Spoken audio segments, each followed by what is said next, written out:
The gifted label. You're smart, and you've worked hard your entire life. Yet, somewhere between a potential everyone saw in you and where you actually are right now, something went wrong. Here's every reason smart people don't succeed, starting with the one that happened the day someone first told you how smart you really are. Carol Dweck, a Stanford psychologist, spent decades studying what happens to kids who get praised for being intelligent. She found when children are told they're smart, rather than praised for effort, they start making a specific calculation. The safest way to stay smart is to never do anything that might prove otherwise. They avoid real challenges and protect the label instead. That moment of praise, the one that felt like a gift, rewires how a child processes failure. Instead of, "I got that wrong, so I need to try harder," the message becomes, "I got that wrong," which means maybe I'm not as smart as everyone thinks. Failure stops being a setback and starts being an identity threat. The research is documented and replicated. Children praised for intelligence show significantly more risk avoidance than children praised for effort. And that risk avoidance doesn't disappear at graduation. It follows you into careers, decisions, and opportunities. Smart people aren't lazy. They work hard, but only inside the lane they already know they're good at. They stick to what confirms their identity, rather than risk losing it. Intelligence becomes the thing they protect instead of what they use, and a lot of years can disappear before that distinction becomes obvious. The Intimidation Factor. Your boss just promoted someone less qualified than you, and you both know it. What you don't know is that your intelligence had everything to do with why it happened. There's a well-documented pattern in workplace psychology. People in positions of authority don't promote threats, they neutralize them. When someone below them is noticeably sharper, faster, or more capable, the instinct isn't admiration, it's self-preservation. Managers and hiring committees unconsciously favor candidates who make them feel competent by comparison, not ones who make them feel like they could do better. This isn't about jealousy in any obvious sense. It's subtler than that. The person above you doesn't sit at their desk thinking, "I need to get rid of the smart one." What actually happens is that your competence gets reframed. You come across as intimidating, hard to manage, or not a team player. The label gets applied without anyone realizing that what they're actually reacting to is feeling intellectually outmatched. Research confirms that highly competent employees are routinely passed over when their abilities make superiors feel inadequate. The more visible your intelligence, especially if you correct, challenge, or simply outperform people above you, the more likely you are to be sidelined rather than elevated. Fear of failure. Researchers who study academically gifted students found something nobody in those gifted programs ever tells you. The smarter the student, the more likely they are to quit before they fail. When your entire identity has been built around being capable, failure doesn't just mean a bad outcome. It means the whole story about who you are might be wrong. That's a much higher psychological cost than most people are paying when they take a risk. For others, failure is just feedback. For someone whose worth has been tied to their ability since childhood, it's closer to a verdict.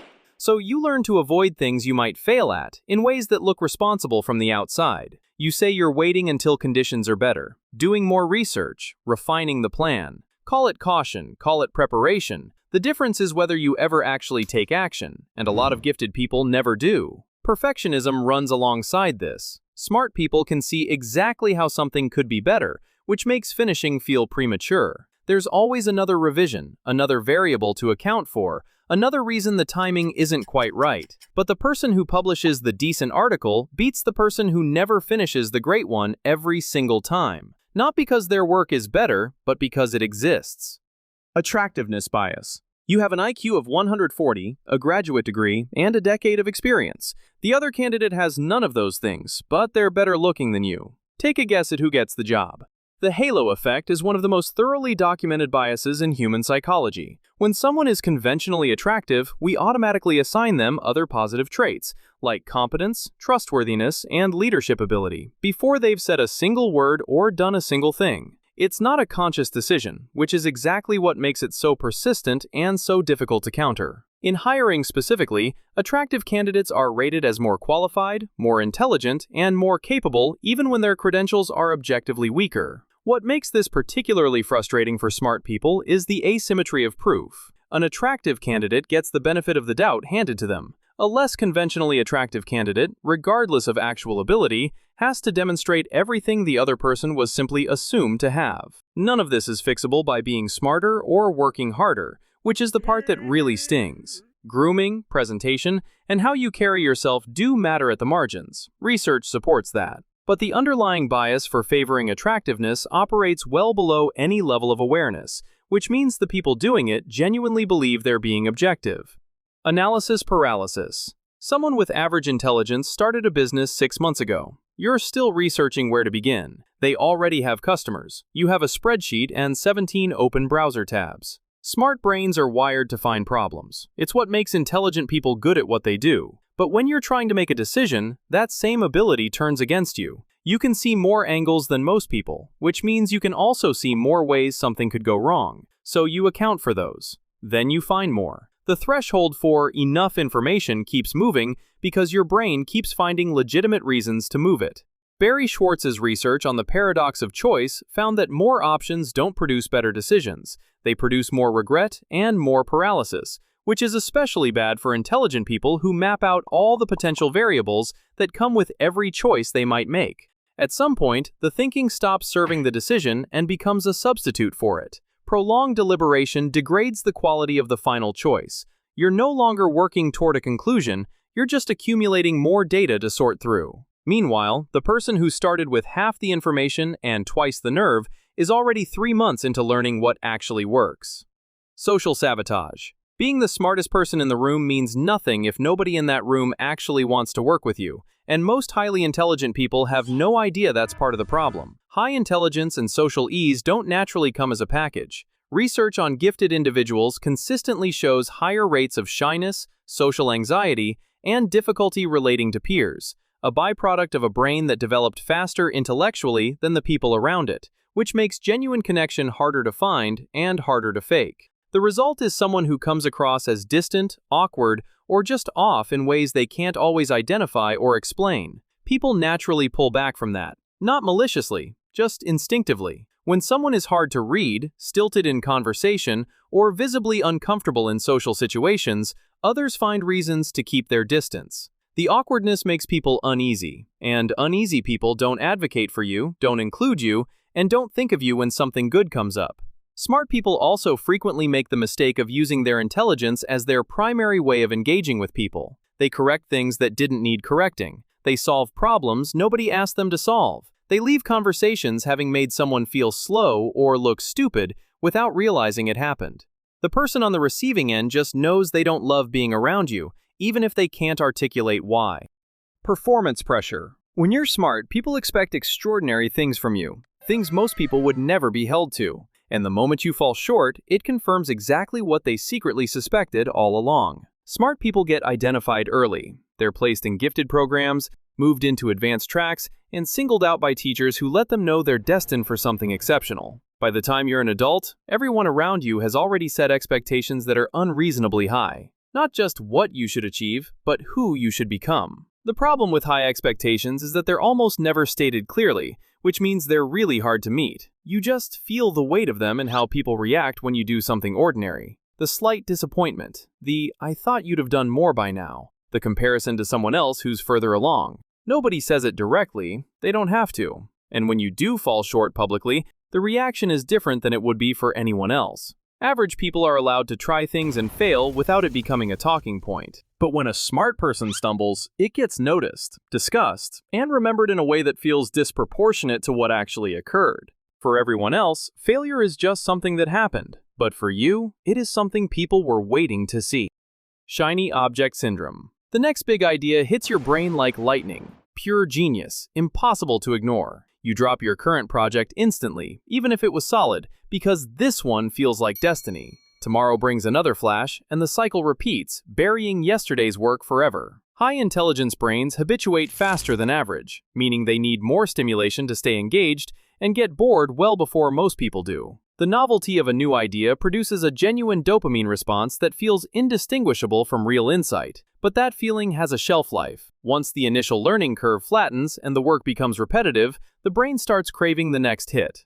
The early phase of any project is genuinely exciting. Everything is new, the problems are fresh, and the possibilities are wide open. Smart people blow through that phase fast, and they do it well. Then the middle arrives. the part that requires showing up and doing the same unglamorous thing repeatedly until you're actually good at it. The 10,000 hours that aren't interesting, aren't stimulating, and don't feel like progress even when they are. That's the phase when smart people leave, and it's the only phase where mastery actually gets built.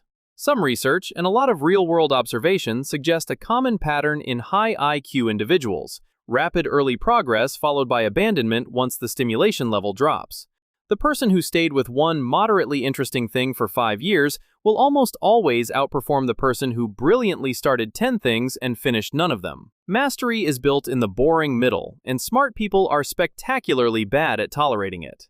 Social avoidance. You know that person at every event who works the room effortlessly, laughing at jokes that aren't funny, seeming to know everyone by name, and making small talk that never ends. The thought of doing that makes you cringe because it all feels so fake and exhausting. For smart people, networking's not just uncomfortable, it feels fundamentally dishonest. The performative laughter, manufactured interest in someone's weekend, and pretending to care about things you don't, all read as a kind of social theater that intelligent people have little patience for. They'd rather skip it entirely than spend 2 hours being someone they're not. And so they do. They go home, decompress, and tell themselves the event wasn't worth attending anyway. Meanwhile, the people who stayed are making the connections that determine who gets the call when something good opens up. The professional world doesn't run on merit the way smart people think it should. LinkedIn and other career data sources suggest that 70 to 80% of jobs are filled through personal connections before they're ever posted publicly. The opportunity you're qualified for doesn't go to the most qualified candidate. It goes to the one someone already knows. Smart people make this worse for themselves because they tend to prefer working alone. That's where they do their best thinking. But isolation distorts how people perceive you. Without regular contact with peers and colleagues, you get written off as cold, arrogant, or difficult, not because you are, but because absence reads as indifference. The person who shows up and maintains relationships gets the benefit of the doubt. The one who disappears into their work does not, no matter how good the work is. System overload. At some point, you stopped asking whether you could take on more and started asking why you weren't taking on enough. The expectation, theirs first, then yours, became a voice you can't turn off. For many highly intelligent people, busyness functions as proof. Proof that you're not wasting your ability, not coasting, not secretly as ordinary as you sometimes fear. Your to-do list becomes a way of justifying your own existence, so you say yes to everything. Volunteer for the extra project. Take on 3 things that could each be someone else's full-time job. Not because you have to, but because slowing down feels dangerously close to admitting you're not what everyone thought. The irony is that it produces the opposite of what it's supposed to. Smart people genuinely do have higher working memory and faster processing speed than most. But those advantages have a ceiling, and piling on enough work will find it. Harvard Business Review research on multitasking found that managing multiple complex tasks simultaneously degrades performance across all of them. The person doing 6 things at reduced capacity is not outperforming the person doing 2 things well. They're just busier. The work that actually demonstrates what you're capable of, the thing that's genuinely impressive, genuinely well done, requires the kind of focused attention that disappears when you're spread across everything. You end up with a long list of things you touched and very little you can point to and say, that's what I'm truly made of. Your intelligence was never the question. It's always been real. But intelligence alone doesn't guarantee success. It just changes which obstacles get in your way.